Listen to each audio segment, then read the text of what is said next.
Push start key fobs, or smart keys, use RFID and encryption to start your car without a traditional key.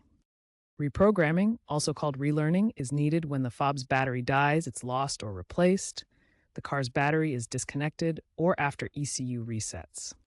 This process syncs the fob with the car's immobilizer system. As of 2025, while many cars allow DIY reprogramming, advanced systems, especially in EVs, may require dealer tools or apps. Ignoring this can lead to car lockouts and expensive dealer visits.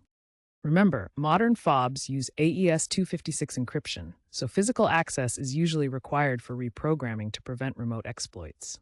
Match the fob's frequency, 314 MHz or 433 MHz, to your vehicle. Here are the general steps for DIY reprogramming, though specifics vary by car model. First, insert the fob into the ignition slot if present, or place it near the start button. Second, cycle the ignition off-on-off multiple times while pressing specific buttons like lock or unlock on the fob.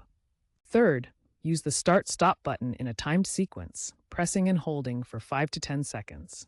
Fourth, look for horn beeps or dashboard lights to confirm reprogramming is complete. Tools like a multimeter or OBD2 scanner can help diagnose issues. Be careful, incomplete cycles can cause permanent lockouts. Always check your owner's manual. For EVs like the 2025 Ford Mustang Mach-E, app-based relearning might be necessary. If unsure, professional help is recommended, especially for luxury brands, as failure can lead to tow costs.